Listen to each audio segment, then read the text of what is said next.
The morning sun had barely risen over the horizon when Officer Richard Thompson pulled into the parking lot of the Central District Police Station. His patrol car's tires crunched against the fresh gravel that had been laid down just last week. 23 years on the force had made him set in his ways, and change wasn't something he welcomed easily. As he walked through the station's halls, whispers followed him. Something was different today. There were more officers than usual gathered in small groups, their conversations hushed but animated. Thompson ignored them, as he always did. He had earned his reputation as a tough cop who played by his own rules, and he wasn't about to start caring what others thought of him now. The morning briefing was scheduled for 8 a.m. sharp, but at 7:45, Thompson was already at his desk, reviewing reports from the previous night's shift. His coffee grew cold as he immersed himself in paperwork, his reading glasses perched low on his nose. The station had been buzzing with news about leadership changes, but Thompson hadn't paid much attention. As far as he was concerned, one boss was the same as another. Outside the station, a sleek black SUV pulled into the reserved parking spot for the captain. The security camera captured a tall figure stepping out, dressed in an impeccable dark suit. The man adjusted his tie and reached back into the vehicle for a briefcase containing documents that would change the entire dynamic of the Central District. Inside, Thompson's radio crackled with reports of suspicious activity near the old warehouse district. Without waiting for dispatch's full report, he grabbed his keys. This was his territory, he'd handled countless calls in that area over the years. As he rushed down the hallway, his shoulder collided hard with someone walking in the opposite direction. "Watch where you're going," Thompson barked, barely glancing at the well-dressed man he'd just knocked into. The stranger's briefcase hit the floor, papers spilling across the polished tiles. Thompson didn't slow down, emergencies didn't wait for pleasantries. "Officer," the man called out, his voice carrying a quiet authority that Thompson chose to ignore. Other officers in the hallway froze, their eyes widening at the scene unfolding before them. The man Thompson had just shouldered past bent down to gather his scattered papers, several junior officers rushing to assist him. What Thompson didn't know, as he pushed through the station's double doors, was that the man he'd just disrespected was David Richardson, the newly appointed police captain. Richardson had spent the last 15 years climbing through the ranks in one of the country's toughest precincts, earning commendations for his innovative community policing programs and dedication to reform. Richardson stood, straightening his tie once again, and watched through the glass doors as Thompson's patrol car peeled out of the parking lot. A young officer approached him nervously. "Captain Richardson, sir, I'm so sorry about that." "That's Officer Thompson, he's been here 23 years, Richardson finished the sentence, surprising the young officer. "I've read all the personnel files." He smiled slightly, tucking the gathered papers back into his briefcase. "Don't worry about it. Sometimes the best lessons come from unexpected moments." The morning sun now fully illuminated the station's entrance, casting long shadows through the glass doors. Richardson checked his watch, 7:55 a.m. In 5 minutes, he would address the morning briefing and officially begin his tenure as captain. But first, he made a mental note about Officer Thompson's incident report from this morning. It would need to be particularly thorough. As Richardson walked toward the briefing room, officers parted ways, their expressions a mix of respect and curiosity. The station's atmosphere was charged with anticipation. Change was coming to the Central District, whether Officer Thompson was ready for it or not. The morning briefing room buzzed with energy as officers filled the rows of chairs, the usual casual chatter notably absent. Captain Richardson stood at the front, his presence commanding attention without saying a word. The projector hummed quietly, displaying crime statistics from the previous month across the white wall behind him. Officer Thompson's empty chair in the third row drew curious glances. His absence from the briefing, rushing out to the warehouse district call, would soon become more significant than anyone could have anticipated. "Good morning, everyone," Richardson began, his voice steady and measured. "I'm Captain David Richardson. Some of you may have heard about my appointment, others may have." He paused, a subtle smile crossing his face. "Run into me already." A few nervous chuckles rippled through the room as officers who had witnessed the hallway incident shifted uncomfortably in their seats. Meanwhile, across town, Thompson pulled his patrol car into the warehouse district, tires screeching against the worn asphalt. The call about suspicious activity had seemed routine, but something felt off. The usually bustling loading docks were eerily quiet for this time of morning. Back at the station, Richardson was outlining his vision for the department. "Community trust isn't just a buzzword," he explained, clicking through slides that showed successful programs from his previous precinct. "It's the foundation of effective law enforcement. Each interaction we have with the public either builds or erodes that trust." The captain's words resonated with many officers in the room, particularly the younger ones who had been pushing for change. Officer Chen, a 5-year veteran, found herself nodding along, remembering her own recent encounters with community members who viewed the police with suspicion. At the warehouse, Thompson's radio crackled with static as he called in his arrival. "Dispatch, Unit 417 on scene. No visible activity." He stepped out of his car, hand resting instinctively on his holster. The morning sun cast long shadows between the buildings, creating blind spots that made him uneasy. Richardson was now addressing the department's challenges directly. "I've reviewed our incident reports from the past 6 months," he continued, bringing up a new slide. "I've noticed patterns that concern me.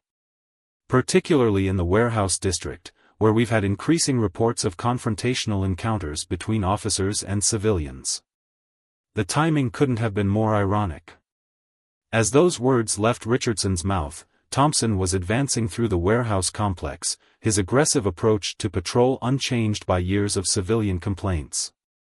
He rounded a corner and spotted a figure in a hoodie crouching near one of the loading bay doors. "Hey! Police! Don't move!" Thompson shouted, drawing his weapon. The figure stood slowly, hands raising in a deliberate motion. "Turn around. Hands where I can see them." The person began to turn, and Thompson's finger tightened on his trigger guard. The hood fell back slightly, revealing a familiar face, one Thompson had seen just 30 minutes ago in the station hallway. Captain Richardson stood there, his expression calm but stern. "Officer Thompson," he said evenly, "I believe we need to have a discussion about proper procedure." He reached slowly into his jacket, producing his badge. "I was conducting an unannounced inspection of our high-incident areas. Your response to this situation is exactly what I came to observe." Thompson's face flushed red, his weapon still pointed at his new captain. His mind raced through the implications of his actions, both from this morning's hallway encounter and his current threatening stance toward a superior officer. Back in the briefing room, Richardson's phone buzzed quietly in his pocket. He knew exactly what the message would say. The morning's events had played out exactly as he'd anticipated. Sometimes, the best way to understand a problem was to experience it firsthand. The other officers remained unaware of the drama unfolding across town, focused on Richardson's presentation about department reforms. On the screen, a quote stood out in bold letters: "Change begins with accountability." In the warehouse district, Thompson finally lowered his weapon, his hands shaking slightly. The weight of his actions pressed down on him like a physical force. Captain Richardson's next words would determine not just the next few minutes, but potentially the entire course of Thompson's career. The warehouse district fell silent except for the distant hum of traffic. Captain Richardson and Officer Thompson stood frozen in a moment that seemed to stretch endlessly, the morning sun casting harsh shadows across their faces. Richardson's badge caught the light, a gleaming reminder of the authority Thompson had just challenged. "Holster your weapon, Officer Thompson," Richardson commanded, his voice carrying the same quiet authority it had in the hallway earlier. Thompson's hands trembled slightly as he complied, the magnitude of his actions beginning to sink in. "Sir, I didn't." Thompson started, but Richardson raised his hand, cutting him off. "First, call in that this situation is under control," Richardson instructed. "Then we're going to have a conversation that's long overdue." He pulled out his phone, sending a quick text to the station. Within moments, the morning briefing would conclude, but Thompson's day was far from over. As Thompson radioed dispatch, his usual confident tone wavered. 23 years of doing things his way had just collided head-on with a new reality. His throat felt dry as he finished the call, aware of Richardson's steady gaze. "Walk with me, officer," Richardson said, gesturing toward the loading bay door he'd been examining. Thompson followed, his boots scraping against the concrete, each step feeling heavier than the last. The captain's hoodie now hung open, revealing his crisp suit underneath, a deliberate choice of disguise for his inspection. "Do you know why I was out here this morning?" Richardson asked, running his hand along the door's frame. Without waiting for Thompson's response, he continued, "In the past 6 months, we've had 27 complaints about aggressive police conduct in this district. 7 of those complaints involved you." Thompson's jaw tightened.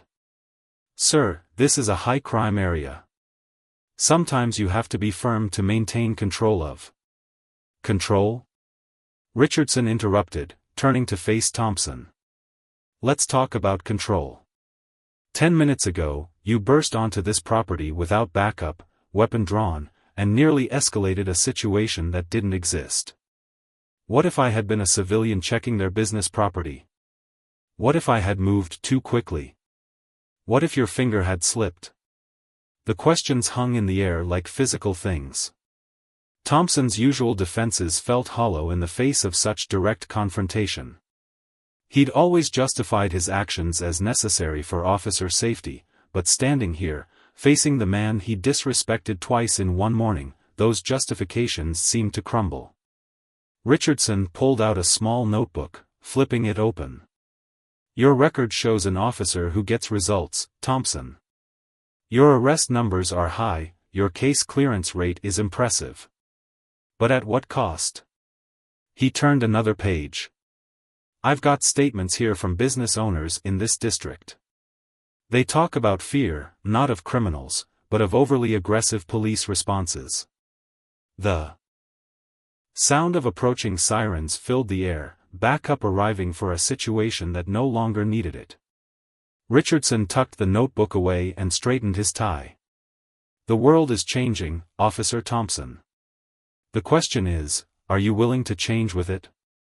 2 patrol cars pulled into the warehouse lot, officers emerging with confused expressions as they spotted their new captain standing calmly with Thompson. Richardson waved them off with a reassuring gesture.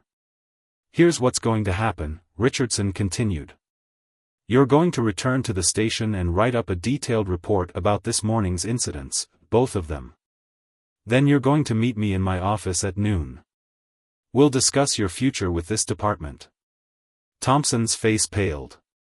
"My future, sir?" "Yes, your future," Richardson confirmed, his tone softening slightly. "Because contrary to what you might be thinking, this isn't about ending your career.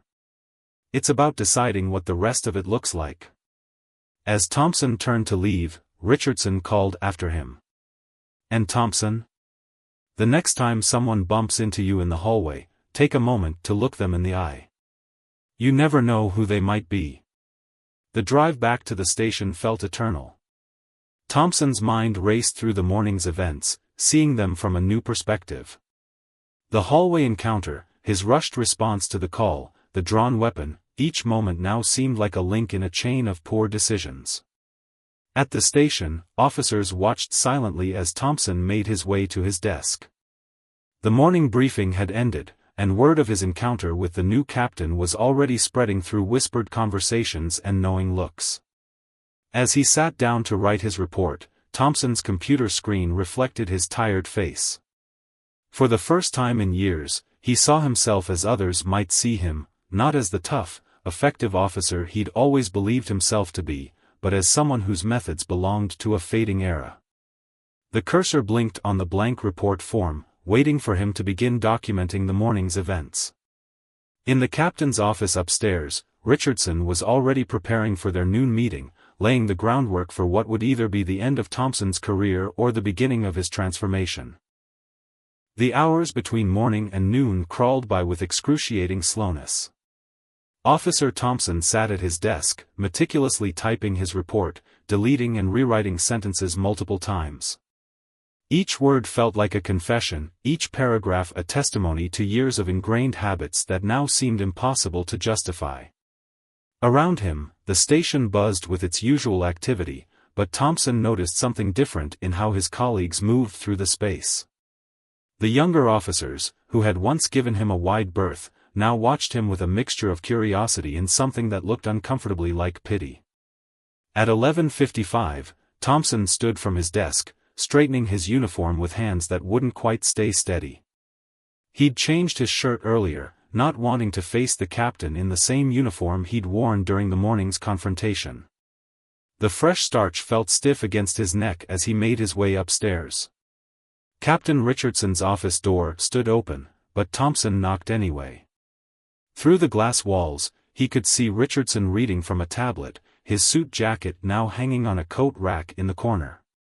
The hood-wearing figure from the warehouse seemed like a different person entirely. "Come in, Officer Thompson," Richardson called out, not looking up immediately. "Close the door behind you." The soft click of the latch felt somehow final, like the period at the end of a long sentence. Thompson took a seat in one of the chairs facing the captain's desk, his report folder clutched in his hands. The office still bore traces of its previous occupant, a few empty nail holes in the walls, slightly darker squares on the carpet where furniture had been moved. "I've read your preliminary report," Richardson began, finally setting down his tablet. "It's quite detailed. 23 years on the force, and I bet this is the first time you've had to write up an incident report about yourself." There was no mockery in his tone, just a simple statement of fact. "Yes, sir," Thompson replied, his voice rougher than he'd intended. He cleared his throat. "About this morning." "Let me tell you a story first," Richardson interrupted, leaning back in his chair. 15 years ago, I was a rookie officer in the South Side Precinct.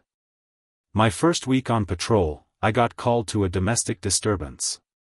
When I arrived, I found an older officer had already responded. He had a teenager pinned to the ground, knee on his back, cuffs out. Thompson shifted uncomfortably, the parallel all too clear. The officer didn't know it, but that teenager was the son of a city council member, coming home late after basketball practice. A neighbor had called it in as a break-in. Richardson paused, letting the story sink in. That officer's actions that night sparked 3 months of community protests and eventually led to a complete overhaul of department procedures. "What happened to the officer?" Thompson asked, already suspecting the answer. "He retired." Rather than adapt to the new protocols, Richardson said quietly. "Took his pension and left law enforcement entirely. 26 years of experience walked out the door because he couldn't, or wouldn't, change with the times." The office fell silent except for the distant sounds of phones ringing and officers talking in the bullpen below. Thompson looked down at his hands, still gripping the report folder. "I'm not here to force you into retirement, Thompson," Richardson continued, leaning forward. "I've spent the morning making calls, reviewing your entire service record. You've done good work over the years. You've solved cases that might have gone cold. You've mentored younger officers. But you've also developed habits that have no place in modern policing." Thompson nodded slowly, surprising himself with the admission. "I understand, sir." "Do you?" Richardson pressed. "Because understanding isn't enough. I need to know if you're willing to do the work. Real change isn't just about following new procedures. It's about examining our assumptions, our reactions, our instincts. Opening a drawer, Richardson pulled out a thick folder. "I'm putting you on administrative duty for the next 2 weeks. During that time, you'll attend our department's new de-escalation training program. You'll also spend time with our community outreach team, particularly in the warehouse district." "Sir, Thompson started to protest, but Richardson held up a hand.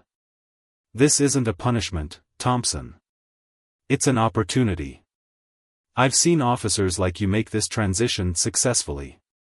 It's not easy, but it's necessary.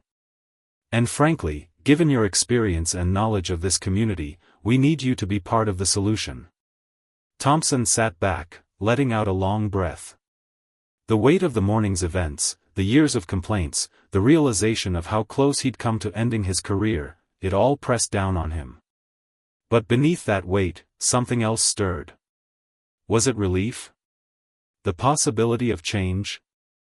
"The choice is yours," Richardson said, sliding the folder across the desk. "You can fight this, hold on to the old ways until they force you out. Or you can help us build something better. Show the younger officers that change is possible at any point in your career." Outside the office, the lunch hour buzz was building. Officers heading out, others coming in for their shifts. The natural rhythm of the station continuing despite the drama unfolding behind the captain's closed door. Thompson reached for the folder, his hand steady now. "When does the training start, sir?" Richardson smiled, but his eyes remained serious. "Tomorrow morning, 0800 hours. And Thompson? Leave the old attitudes at home. This is your chance to write a new chapter in your career. Don't waste it." The next morning arrived with a different kind of tension. Thompson sat in the back row of the department's training room, his notebook open but untouched. Around him, a mix of officers filled the seats, some fresh-faced rookies, others seasoned veterans who'd been mandated to attend after similar incidents. The instructor, Officer Grace Williams, was nothing like what Thompson had expected. No PowerPoint presentations about sensitivity, no lecture about political correctness. Instead, she started with a simple question: "When was the last time you felt truly threatened on the job?" The room fell silent. Thompson shifted in his seat, yesterday's warehouse incident still fresh in his mind. Williams waited, her eyes scanning the room with patience born from years of breaking down officers' defensive walls. 3 days ago, a voice spoke up. Thompson recognized Officer Rodriguez, a 10-year veteran. Domestic dispute call. Guy was waving a baseball bat, screaming about his wife leaving him. My heart was pounding so hard I could barely hear dispatch. Williams nodded. "And how did you handle it?" Rodriguez paused, glancing around the room. "I kept my distance. Kept talking. Remembered my kids at home, kept my weapon holstered. Took 45 minutes, but he finally put the bat down." "Anyone else?" Williams asked. More hands went up, more stories emerged. Thompson found himself listening despite his initial skepticism. These weren't just war stories, they were examples of officers choosing a different path than the one he'd always taken. During the break, Thompson stood by the coffee machine, stirring his cup absently. Williams approached, her manner direct but not confrontational. "You haven't shared yet, Officer Thompson. I'd especially like to hear your perspective on yesterday's incident." Thompson's grip tightened on his cup. "With all due respect, ma'am, I'm not sure that's appropriate for discussion." "On the contrary," she replied, "it's exactly what we need to discuss. Captain Richardson didn't just send you here for protocol training. He sent you here because you're at a crossroads, and your experience, both good and bad, could be valuable to everyone in this room." The afternoon session focused on role-playing scenarios. Thompson watched as younger officers worked through situations he'd faced countless times over his career. But their approaches were different, more patient, more conscious of body language and tone. "Officer Thompson," Williams called out. Would you join Officer Chen for this next scenario? The young officer he'd seen nodding during Richardson's briefing stood up, moving to the front of the room. The scenario was simple: a suspicious person report at a high school. Chen took the role of the responding officer. Thompson played a parent picking up their child after hours. As the scene unfolded, Thompson found himself responding as he typically would: defensive, slightly aggressive. "Freeze!" Williams called out. "Thompson, what are you feeling right now?" He paused, genuinely considering the question. "Annoyed. Frustrated that I'm being questioned while doing something perfectly legal." "Exactly," Williams said. "Now, Officer Chen, how did his body language and tone affect your response?" Chen straightened up. "I felt myself becoming more defensive. Even though this is just training, I wanted to assert my authority more strongly." The lesson hit home harder than Thompson expected. How many times had his approach escalated situations that could have been resolved peacefully? How many complaints could have been avoided? After class, Thompson lingered, gathering his thoughts. Williams approached again, this time with a different energy. 20 years ago, I was a lot like you. Thought toughness was the only way to maintain respect on the streets." Thompson looked up, surprised. "What changed?" "I had my own wake-up call," she said, gathering her materials. "Mine wasn't as dramatic as yours, but it taught me the same lesson. Our job isn't about controlling people, it's about protecting and serving them. Sometimes that means being strong enough to de-escalate, to step back, to listen." As Thompson walked to his car, the setting sun cast long shadows across the parking lot. His phone buzzed, a message from Captain Richardson. "How was day 1?" Thompson stared at the message, thinking about everything he'd observed. The younger officer's approaches that he dismissed as soft suddenly seemed more nuanced. The stories of successful de-escalation carried more weight than any lecture could have. He typed back, "Educational. Beginning to understand what you meant about change." Richardson's response came quickly, "Good. Tomorrow you'll start community outreach. The warehouse district business owners are expecting you. Remember, this isn't about apologizing, it's about building bridges." Thompson sat in his car, not yet starting the engine. Through the windshield, he watched other officers leaving the training center. Chen walked past, offering a small wave that Thompson found himself returning. 23 years of habits wouldn't change overnight, but for the first time, he felt something he hadn't expected: hope that maybe, just maybe, there was a better way to do the job he'd devoted his life to. The warehouse district looked different in the gentle morning light. Thompson pulled up to the first business on his list, Wilson's Auto Parts, in an unmarked department vehicle. No patrol car today, no uniform either. Instead, he wore business casual attire, feeling strangely vulnerable without his usual gear. The owner, Mr. Wilson, was waiting outside, arms crossed. Thompson recognized him from numerous past encounters, none of which had been particularly pleasant. The older man's expression remained guarded as Thompson approached. "Officer Thompson," Wilson acknowledged, his tone carefully neutral. "Captain Richardson called ahead. Said you'd be stopping by." "Mr. Wilson," Thompson nodded, fighting the urge to fall back on his authoritative stance. "I appreciate you taking the time to meet with me." Wilson led him inside the shop, past shelves stacked with parts and equipment. The morning inventory was underway, with workers checking stock and updating records. Several of them paused their work to watch Thompson pass, their expressions a mix of surprise and wariness. In the small office at the back, Wilson gestured to a chair. Coffee-stained invoices and parts catalogs covered most of the desk. A security monitor in the corner showed various angles of the shop and loading area, including the spot where Thompson had drawn his weapon on Richardson just days ago. "So," Wilson began, settling into his creaky office chair, "what exactly are we supposed to talk about here?" Thompson took a deep breath, remembering William's training session. "I'm here to listen, sir. About your experiences with law enforcement in this district, your concerns, your suggestions for improvement." Wilson's eyebrows rose slightly. "Listen? That's a new one. Usually, you're here telling us what we're doing wrong or why we need more security cameras or how we need to change our loading procedures."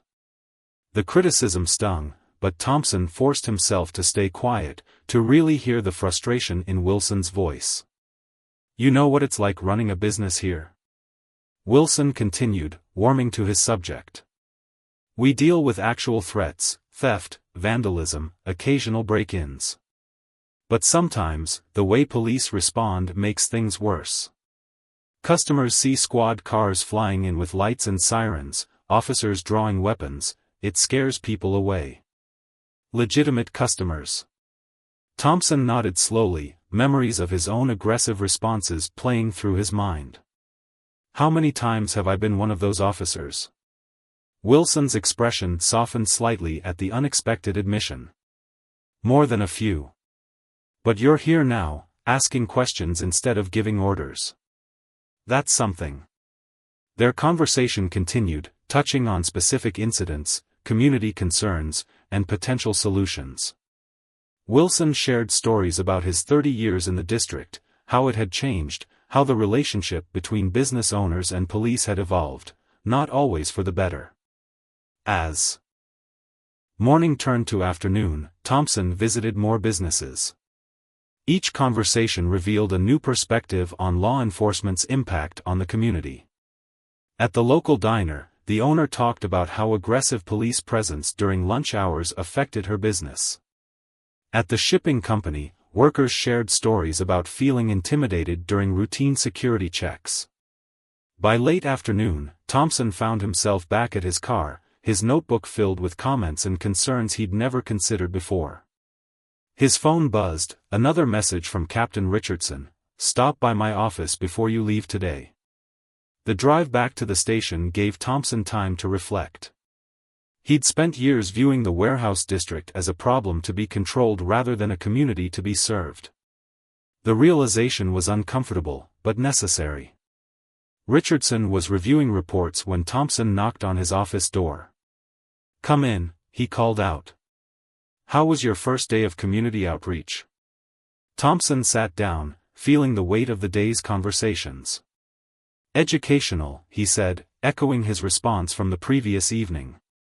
"Mr. Wilson at the auto parts store, he had some valid points about our approach to the area." Richardson nodded, setting aside his work. "He's been trying to communicate those concerns for years. Sometimes it takes seeing things from a different angle to really understand the impact of our actions." Speaking of different angles, Thompson said, a hint of his old directness returning, "That was quite a risk you took the other day, sir. What if I had? What if you had pulled the trigger?" Richardson finished the thought. "That possibility was exactly why I needed to be there. Sometimes we have to experience our own methods from the other side to understand their impact." The office fell quiet as the implications of those words sank in. Thompson thought about how he'd felt with Richardson's badge suddenly appearing, the shock of recognition, the shame of his actions. How many others had felt that same fear when confronted by his aggressive approach, but without the protection of a captain's rank? "I'm assigning you to work with Officer Chen next week," Richardson continued. "She's been implementing some of our new community policing initiatives in other districts. I think you'll find her perspective valuable." Thompson straightened in his chair. "Sir, I've been running solo patrol for 15 years. I don't need a babysitter." "Not a babysitter," Richardson corrected firmly. "A partner. Someone who can help you see these changes in action. Besides, Chen specifically requested to work with you after yesterday's training session. Said she thought you had valuable experience to share." The idea that a younger officer would voluntarily want to work with him, especially after everything that had happened, caught Thompson off guard. Maybe there was something to this new approach after all. As he left Richardson's office, Thompson passed the briefing room where it had all started just days ago. Through the window, he could see Officer Williams conducting another training session. She caught his eye and gave a small nod of acknowledgement. Tomorrow would bring more challenges, more uncomfortable conversations, more opportunities for change. But for the first time in years, Thompson felt like he was truly serving his community rather than just policing it. Monday morning brought a new set of challenges as Thompson waited in the parking lot for Officer Chen to arrive. The patrol car keys felt unfamiliar in his passenger's hand. It had been years since he'd ridden shotgun. A light drizzle misted the windshields of the police vehicles, matching his uncertain mood. Chen arrived 5 minutes early, coffee cup in hand and a tablet tucked under her arm. "Good morning, Officer Thompson," she greeted him with genuine warmth. "Ready to try something different today?" Their first stop was a community center near the warehouse district. Thompson watched with growing interest as Chen greeted everyone by name, the elderly volunteers sorting donations, the teenagers helping with a food bank program, even the maintenance worker mopping the floors. "You know all these people?" Thompson asked as they walked through the building. "That's the foundation of community policing," Chen explained, stopping to help an older woman with a heavy box. "We're not just here to respond to problems. We're here to be part of the community, to prevent problems before they start." As they continued their patrol, Chen pulled up a map on her tablet. "I've been tracking patterns in this area, not just crime patterns, but community activities, business hours, school schedules. It helps us understand the rhythm of the neighborhood." Thompson leaned over to look, seeing the warehouse district in a new light. "Those patterns we used to see as suspicious activity often turn out to be perfectly normal community routines," Chen finished. "Like the teenagers you used to chase away from the loading docks. They were actually taking a shortcut to basketball practice. Now we've worked with business owners to create a safe walking path." Their radio crackled with a call, suspicious activity reported at a construction site. Thompson felt his old instincts kick in, but Chen's calm approach kept him grounded. Arriving at the scene, they found 2 young men examining building materials behind a partially constructed office building. Thompson's hand instinctively moved toward his holster, but Chen was already walking forward, her posture relaxed but alert. "Good morning, gentlemen," she called out. "I'm Officer Chen, this is Officer Thompson. Mind if we ask what you're working on?"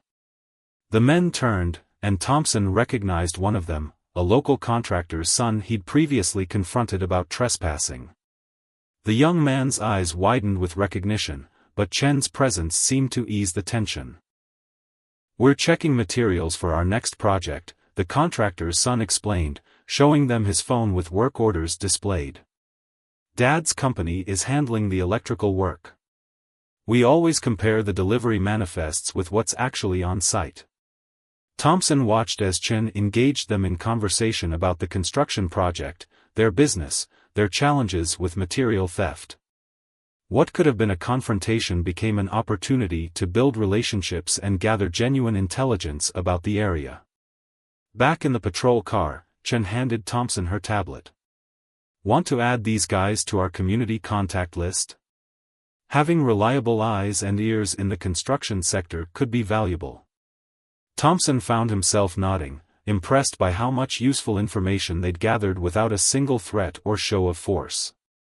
"You know, I've been policing this area for decades, but I never really knew it. Not like this." Their shift continued with similar experiences. At lunch, they stopped at the diner where Thompson had conducted his community outreach days before. The owner, who had been so guarded during their previous conversation, smiled as Chen walked in. "Your usual table, Officer Chen," she called out. "And Officer Thompson, good to see you again, under better circumstances."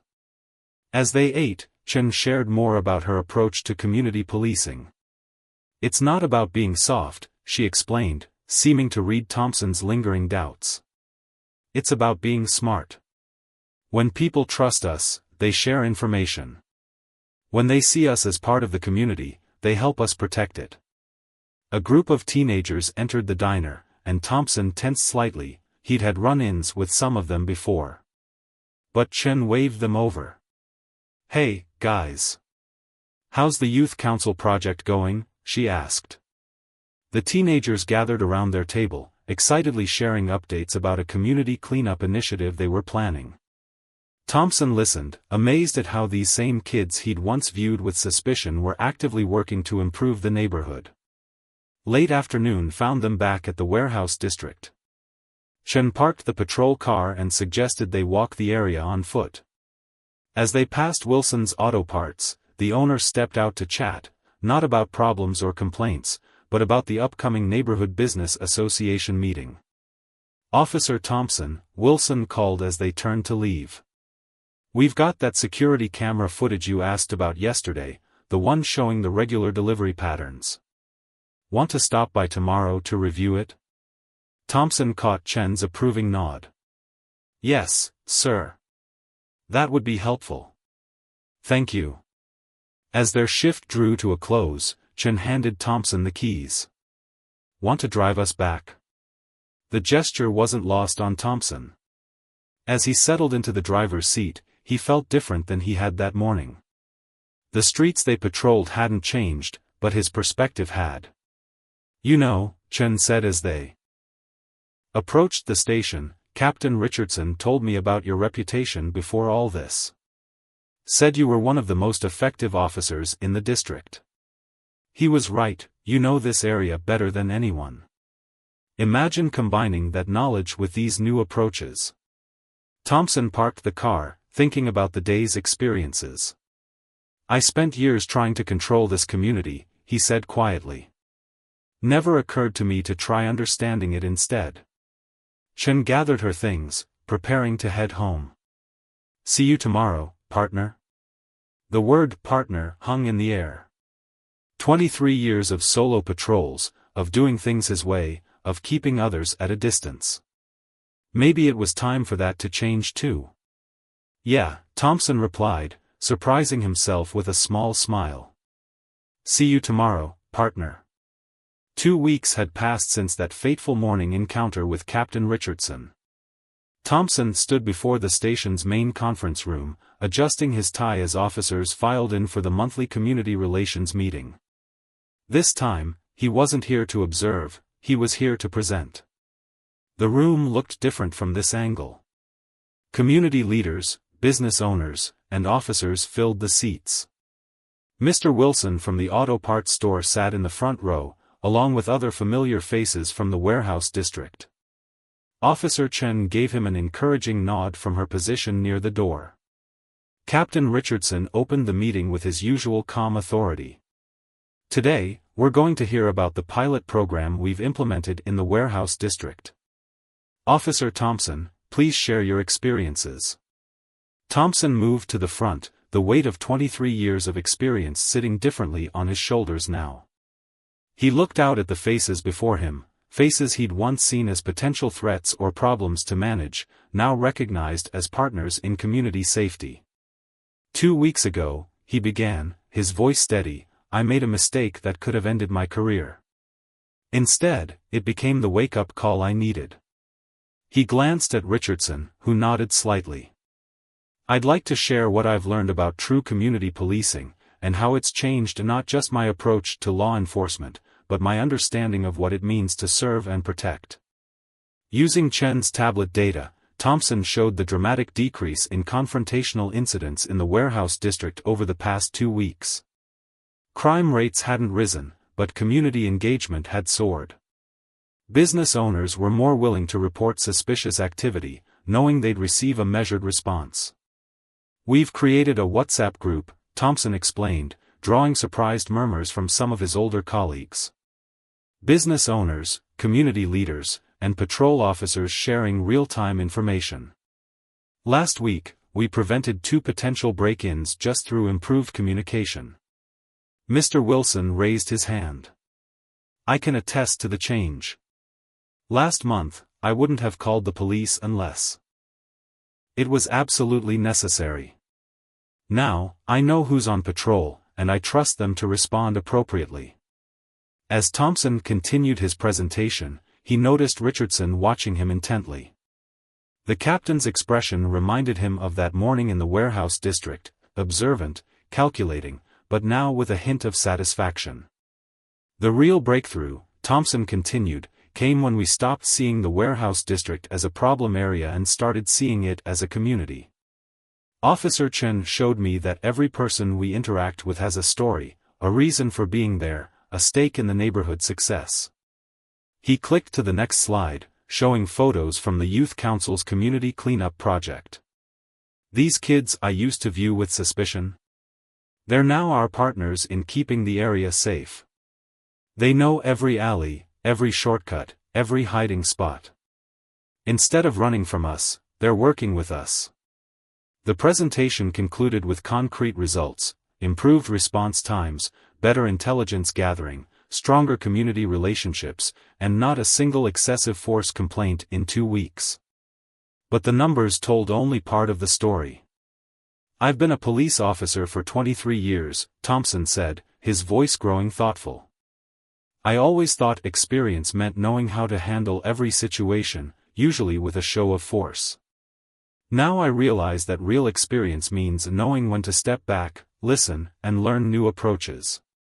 After the meeting, officers and community members mingled, sharing ideas and contact information. Thompson found himself in conversations he would have avoided just weeks ago, discussing everything from local school programs to business security concerns. Richardson approached, coffee cup in hand. "Quite a transformation, Officer Thompson." "The warehouse district incident," Thompson said, lowering his voice. "You planned that, didn't you? Knew exactly how I'd respond?" Richardson smiled slightly. "I had a pretty good idea.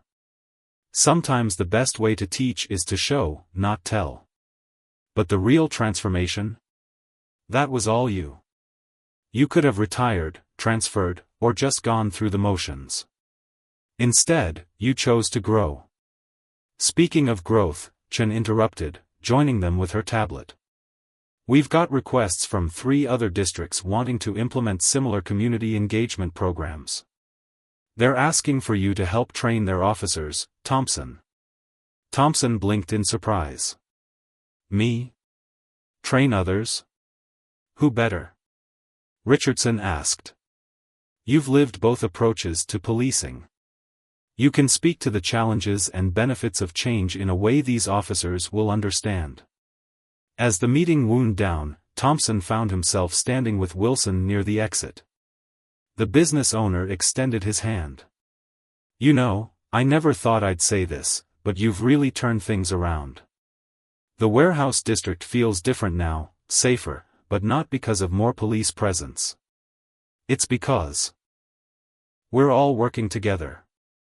Later that evening, Thompson sat in his patrol car outside the station, looking at the building where everything had changed 2 weeks ago. His phone buzzed with messages from the community group chat, updates about scheduled deliveries, heads up about construction work, thank you notes from business owners. Officer Chen tapped on his window. "Ready for patrol?"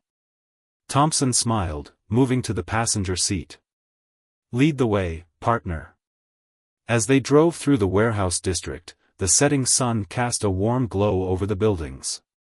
Thompson noticed details he'd missed in his 23 years of patrolling these streets: the fresh murals painted by local youth, the elderly couple who always sat on their balcony watching over the neighborhood, the food truck vendor who kept an eye on the loading docks while serving late-night workers. This was more than just a change in policing strategy. It was a fundamental shift in perspective, turning what could have been the end of a career into a new beginning.